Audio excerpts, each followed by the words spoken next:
얼마나 놀랐을까 제주도 관리들은. 거의 처음 봤겠죠. 제주도 사람들이. 식인을 한다고 이렇게 알려져 있었어가지고 통곡을 했대요. 잡아먹히는 줄 알고. 하멜 표류기가 내가 뭐 조선에 와봤더니 뭐 이런 게 있다 저런 게 있다 이런 어떤 그런 거 그 아니겠지. 제주 목사가 우리나라에서 서양 와인을 처음 맛본 사람이었을 가능성이 대단히. 재밌는 이야기를 최 대표님이 가져오셨다고 하네요. 우리나라 역사에 좀 영향을 미쳤던 외국인은 누가 있을까? 우리 역사에 있는 외국인들의 역사를 예. 살펴보자는 거죠. 네. 그 주로 이제 우리가 기억하는 게 박연, 하멜인데 어떤 사람들이었나요? 박연이 이제 먼저 표류를 제주도로 표류를 해가지고 같이 표착을- 왔던 사람들이에요? 비슷한 시기에 왔던 거죠. 그러면은 네. 비슷한 시기에 박연이나 하멜이 제주도에 난파된 거죠? 표류를 한 거죠. 네. 표류된 거죠. 일본 가다가. 온 게 아닌 거고 네. 일본 가다가. 네. 그럼 같은 시기에 하멜과 박연이 먼저 1627년에 표류를 해서 네. 조선에 정착을 했고, 네. 그리고 하멜은 1653년에 표류를 해서 이 보고가 올라오니 그 박연 네가 가서 그럼 확인 한번 해봐. 그래가지고 파견을 왔는데 박연은 이제 네덜란드어를 안 쓴 지 오래되니 처음에는 몰랐대요, 말을. 그래가지고 버벅버벅 되니까 그러다 이제 나중에 이제 좀 차차 얘기를 하면서 이제 말이 기억이 나가지고 이렇게 얘기를 했는데 어느 마음 때인 거죠? 이게? 1627년이면 아마 인조 때였을 인조 거예요. 때 그리고 네. 거기 하멜이 그 효종 때인가? 비슷한 시기였겠군요. 일단 네. 20여 년의 시간 차이는 있는데 얼마나 놀랐을까 제주도 관리들은. 그러지 않았을까요? 사람들을 거의 처음 봤겠죠. 제주도 사람들이. 그러니까요. 현지 사람들을. 네. 박연이 표류했을 당시에는 그 고려가 그 식인을 한다고 이렇게 알려져 있었어가지고 그 자기 이제 횃불 켜고 이렇게 자기 잡으러 이렇게 막 오는 병사들을 보고 통곡을 했대요. 잡아먹히는 줄 알고. 근데 결국에는 뭐 잘 정착을 했으니까 네. 나름 벼슬도 하고 뭘 그러면 했는데. 박연 하나하나 얘기를 들어보면 박연은 그러면 제주도에 표류됐다가 조정으로 올라갑니까? 한양으로 올라가죠. 데리고 오라 이렇게 된 건가요? 그렇죠. 그러면요? 쉽게 말하면. 네.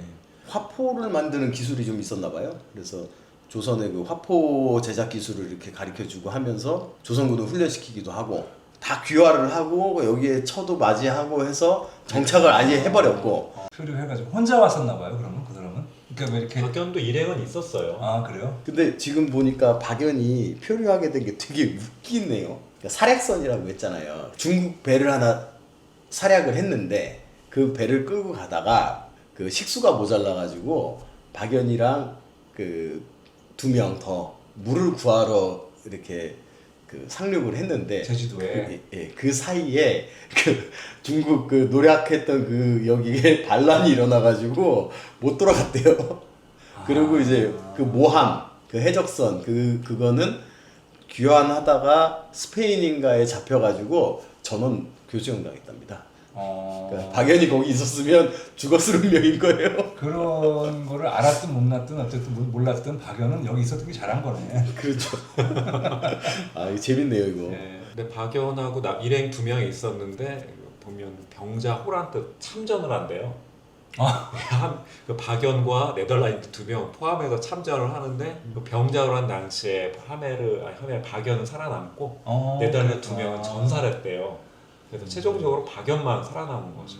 근데 하멜 같은 경우에는 이제 결국은 이제 탈출하듯이 이렇게 그 본국으로 돌아가는데 네네. 하멜은 여기에서 호시탐탐 이제 계속 그러던 사람. 나갈 궁리를 하고 있었고 하멜 표류기가 실제로 이렇게 내가 뭐 조선에 와봤더니 뭐 이런 게 있다 저런 게 있다 이런 어떤 그런 거 아니야? 그런 게 아니라 동인도 회사 소속이다 보니 내가 표류를 해서 엄한 나라를 갔지만 나는 근무를 했다. 나는 충심을 다해 근무를 했고 돌아가려고 노력을 했고 이런 거를 증명받기 위해서 일종의 근무일지를 쓴 거예요. 네. 그래서 그걸 바탕으로 해서 밀린 임금을 청구해서 그 임금을 받아갑니다.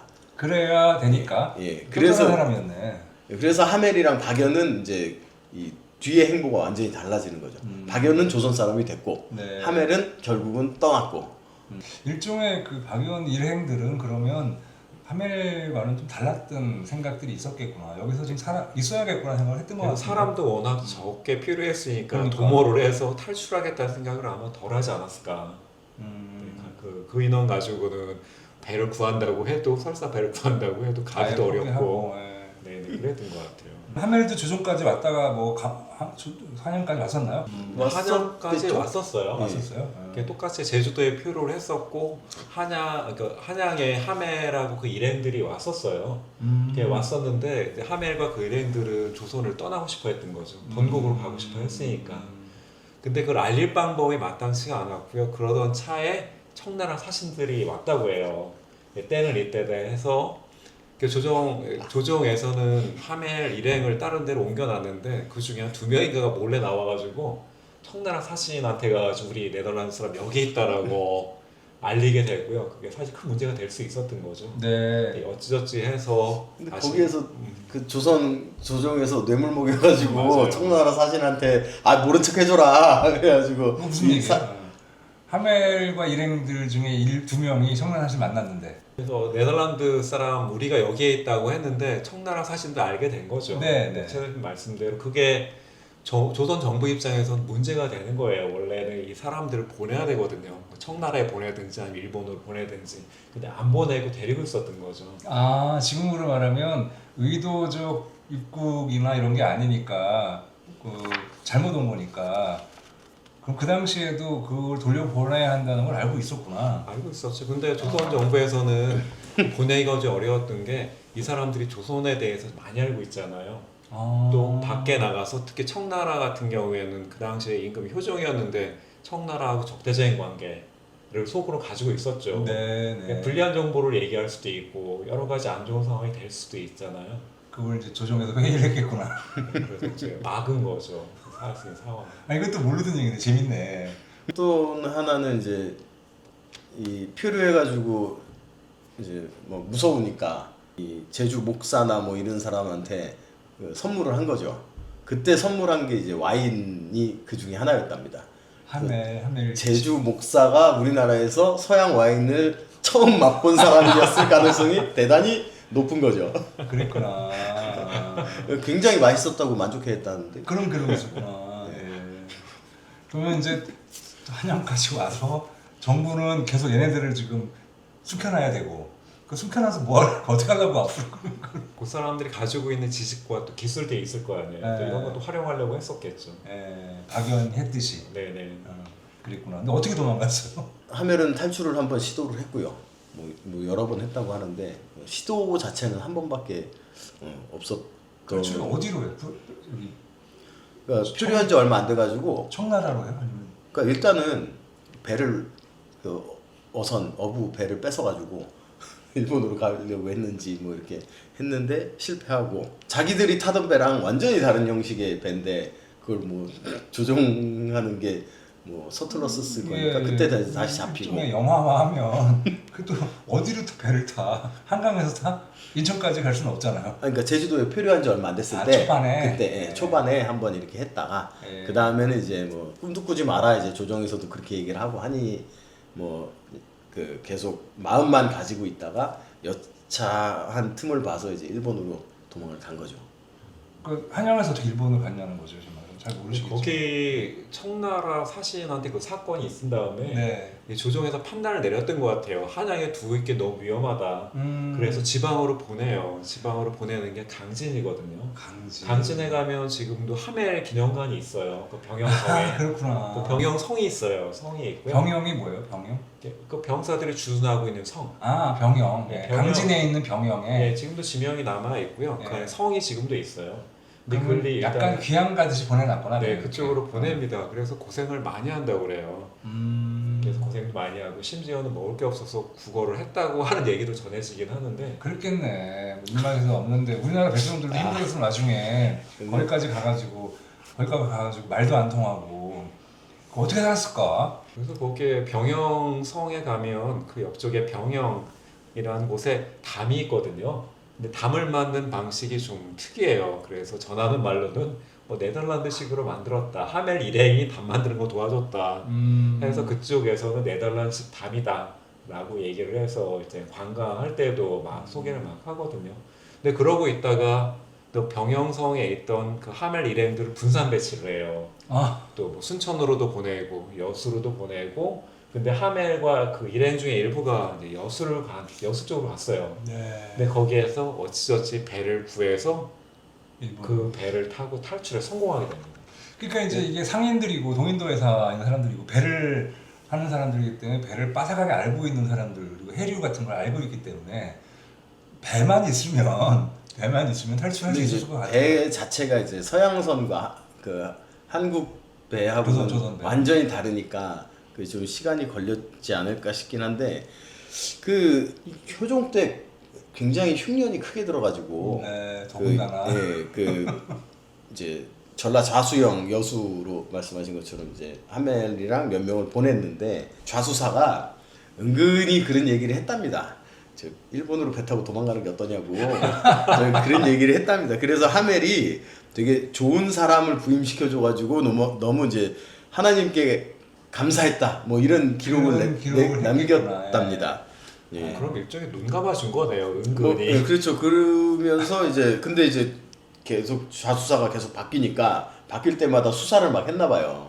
그래서 계속 고초를 겪다가 어떻게든 이제 그 돈을 모아가지고 어부한테 이제 배를 한 척 샀는데 이제 이게 대충 눈치를 챘는지 계약 직전에 그 어부가 한 두세 배 비싸게 불러가지고 또 그 돈 모으는데 또 시간이 걸렸고 예, 그렇게 이제 했는데 어쨌든 그 배를 가지고 이제 뭐 무역선처럼 이렇게 좀 하면서 주위를 좀 이제 흐트러뜨려 놓다가 결정적인 순간에 이제 들고 일본으로 튀었는데 네. 일본에서는 이제 이 선교사처럼 이렇게 들어갔나 봐요. 근데 확인해 보니 선교사가 아니니까 바로 네덜란드 이쪽으로 연락을 해가지고 그 인계를 했답니다. 일본은. 당시 그렇게 일본만 해서 해도 그죠?